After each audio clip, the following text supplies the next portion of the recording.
Assalamualaikum warahmatullahi wabarakatuh. Alhamdulillahirabbil alamin. Wassalatu wassalamu ala asyrofil anbiya'i wal mursalin Sayyidina Muhammadin wa ala alihi wa sahbihi ajma'in, amma ba'd. Apa kabar teman-teman sekalian? Semoga dalam keadaan sehat walafiat dan tentunya selalu bersemangat belajar meskipun dalam keadaan pandemi seperti sekarang ini dan tengah menjalankan ibadah puasa. Baiklah, untuk pertemuan kali ini dalam mata kuliah Sejarah Peradilan Islam yang kedua, yang insya Allah akan dipresentasikan oleh kelompok kami, yaitu dari kelompok 2 yang terdiri dari saya sendiri, yaitu Diah Kamila Nurbaiti, dan rekan-rekan saya yaitu Farhan Nugraha, Bagus Hamzah, Zikri Amrullah, Azmi Maulana, dan Habib Fahmi, dengan tema Sejarah Peradilan Islam pada masa Rasulullah Shallallahu Alaihi Wasallam. Baiklah, di sini saya akan melanjutkan penjelasan tentang sejarah peradilan Islam pada masa Rasulullah Shallallahu Alaihi Wasallam. Sejarah peradilan Islam pada masa Rasulullah Shallallahu Alaihi Wasallam terjadi selama 22 tahun, 2 bulan, 22 hari, atau bahkan ada yang mengatakan berlangsung selama 23 hari. Fase ini dimulai saat Rasulullah Shallallahu Alaihi Wasallam pertama kali diangkat menjadi Rasul ketika menerima wahyu pertama di Gua Hiro pada malam nuzulul Quran dan berakhir pada tahun 10 Hijriah. Fase ini disebut juga sebagai fase pondasi agama Islam karena untuk pertama kalinya sumber-sumber hukum Islam terjadi dalam periode ini. Nah, dalam periode sejarah peradilan Islam pada masa Rasulullah SAW terjadi menjadi 2 fase, yaitu pertama ada fase Makkiyah dan yang kedua ada fase Madinah. Ialah sejak Rasulullah SAW masih menetap di Mekah selama 12 tahun sejak Nabi Muhammad SAW menjadi Rasul hingga beliau hijrah ke Madinah. Pada fase ini umat Islam masih terisolir sedikit kuantitas dan kepastiannya masih lemah. Kapasitasnya terbilang cukup lemah, belum bisa membentuk komunitas umat yang mempunyai lembaga pemerintahan yang kuat. Dalam periode ini atau dalam fase Makkiyah ini, ciri khas utama karakteristik masyarakat yang pertama yaitu masih menyembah berhala dan yang kedua muslimnya yaitu minoritas. Nah, fokus utama dalam fase Makkiyah ini adalah pertama kali yaitu fondasi keyakinan umat Islam yaitu yang secara syariat atau yang secara mudah-mudah saja seperti penetapan halal haram dan waktu sholat. Nah, itu contoh sebagian dari fase Makkiyah. Untuk fase Madaniyahnya nanti akan dijelaskan oleh rekan saya yaitu Farhan Nugraha.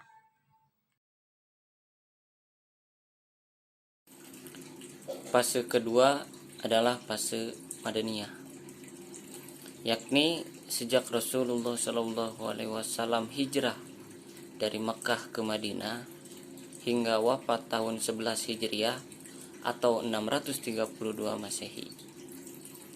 Pada fase Madaniyah ini, Islam sudah kuat, kuantitas umat Islam sudah banyak dan telah mempunyai tata pemerintahan, sehingga media-media dakwah berlangsung dengan aman dan damai.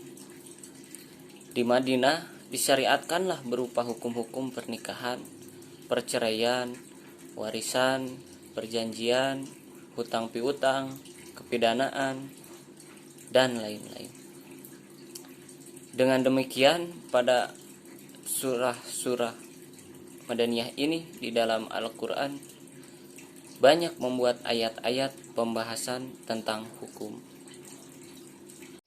Selanjutnya ialah teks Piagam Madinah yang disebut bahwa masing-masing orang mukmin bertanggung jawab atas kejahatan yang terjadi, sekalipun hal tersebut oleh anaknya sendiri. Sehingga jika terjadinya perselisihan dan persengketaan, maka otoritas legislasi dan yurisdiksi berada langsung di tangan Allah dan Rasul-Nya.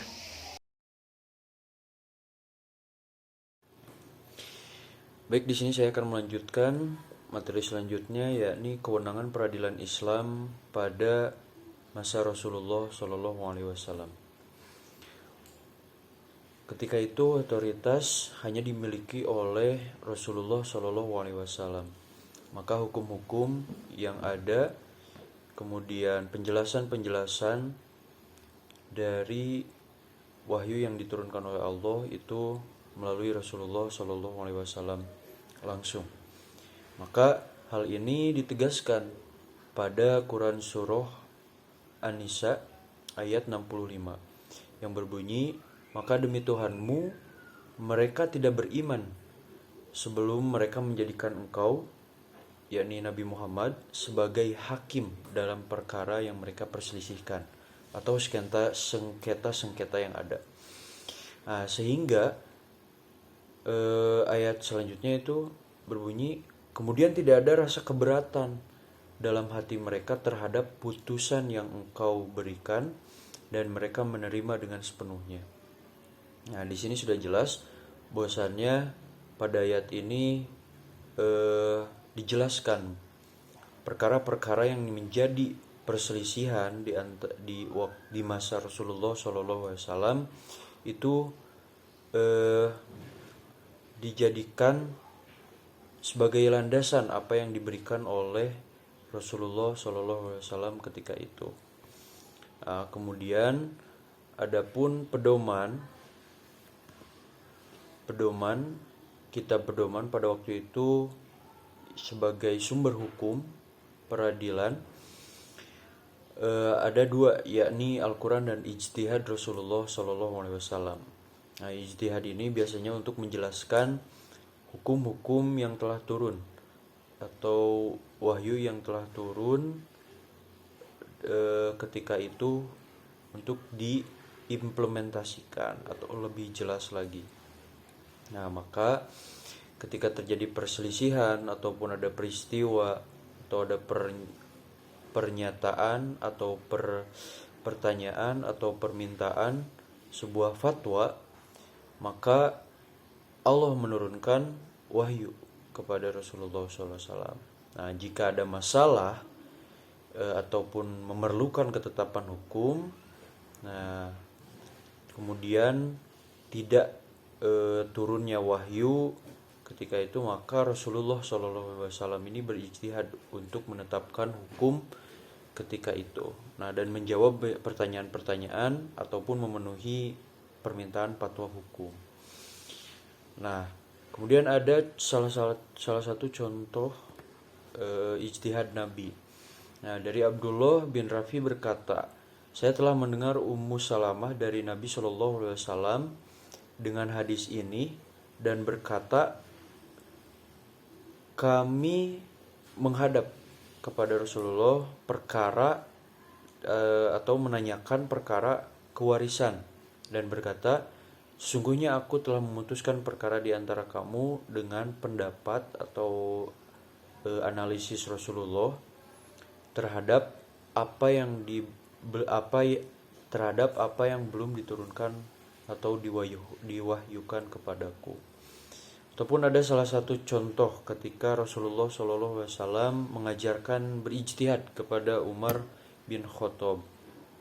Nah, ketika itu Umar datang kepada Rasulullah SAW menanyakan tentang perihal hukum puasanya setelah dia mencium istrinya. Nah, hadisnya itu berbunyi, Rasulullah SAW bertanya kepada Umar ketika Umar menanyakan perihal hukum puasanya setelah dia mencium istrinya. Nah, Rasulullah SAW bertanya, apa pendapatmu jika kamu berkumur dengan air sedangkan kamu dalam keadaan berpuasa? Maka Umar berkata, tidak mengapa hal yang demikian. Maka Rasulullah bersabda, maka untuk apa ada pertanyaan? Nah, ini hadis ini diriwayatkan oleh Imam Ahmad. Nah, dalam hadis ini Rasulullah Shallallahu Alaihi Wasallam tidak langsung menjawab pertanyaan yang diajukan Umar. Beliau menjawab untuk mengajarkan kepada Umar salah satu cara untuk berijtihad, yaitu menganalogikan hukum berkumur ketika berpuasa dengan hukum mencium istri ketika dalam keadaan berpuasa juga. Nah, mungkin seperti itu. Jadi pada pada dasarnya ijtihad telah disampaikan dan diajarkan oleh Rasulullah Shallallahu Alaihi Wasallam di zaman masa Rasulullah masih hidup. Nah, seperti itulah ketika hukum peradilan Islam di zaman atau di masa Rasulullah Shallallahu Alaihi Wasallam. Badan Peradilan pada masa Rasulullah Shallallahu Alaihi Wasallam. Dalam diskursus jurisprudensi, Islam berkembang selain istilah qadha, peradilan secara umum. Dikenal pula istilah hisbah dan muzalim. Hisbah didefinisikan sebagai memerintahkan hal-hal yang baik ketika telah mulai ditinggalkan dan mencegah kemungkaran. Hisbah menjadi sebuah lembaga, petugasnya disebut muhtasib, yang bertugas menegakkan kebenaran dan mencegah kemungkaran dengan dibekali hak istimewa untuk menginvestigasi dan mencari pelaku kemungkaran. Menurut historis, akar konsep lembaga ini sudah ada pada zaman Rasulullah Shallallahu Alaihi Wasallam. Sebagaimana diriwayatkan, Rasulullah Shallallahu Alaihi Wasallam senantiasa memeriksa kondisi berbagai sisi hidup umatnya. Ketika Rasulullah Shallallahu Alaihi Wasallam melakukan inspeksi di pasar, Rasulullah Shallallahu Alaihi Wasallam menemukan kecurangan seorang pedagang dan kemudian menegurnya. Pengadilan hisbah mulai menjadi lembaga pada masa pemerintahan Umar bin Khattab, yang kemudian berkembang pada masa Daulah Bani Umayyah. Muzalim merupakan institusi pembelaan terhadap hak-hak rakyat kecil dari seorang penguasa yang dalam penyelesaiannya sulit diputuskan oleh pengadilan biasa. Pengadilan ini menyelesaikan perkara suap dan tindak pidana korupsi. Orang yang menangani kasus tersebut dinamakan wali al-muzalim.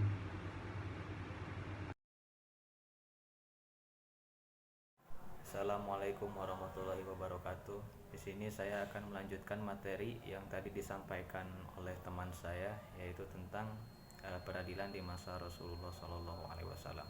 Itu sekarang tentang proses peradilan. Proses peradilan pada masa Rasulullah Shallallahu Alaihi Wasallam berlangsung sangat sederhana.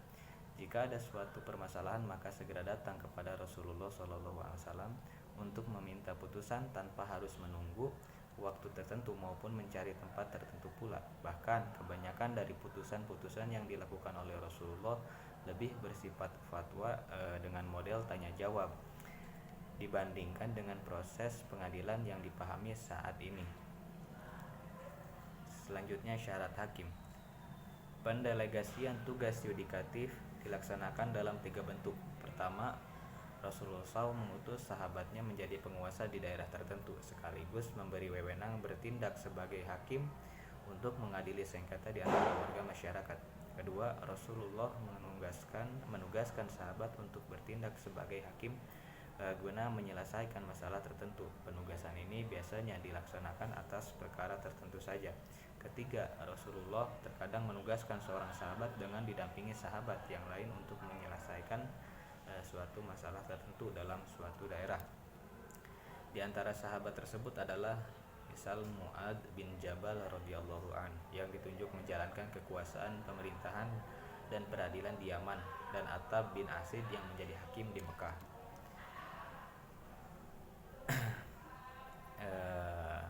Ayatnya Bismillahirrahmanirrahim. Fala wa rabbika la yu'minuna hatta yuhaqqimuka fima shajara bainahum thumma la yajidu fi anfusihim harajan mimma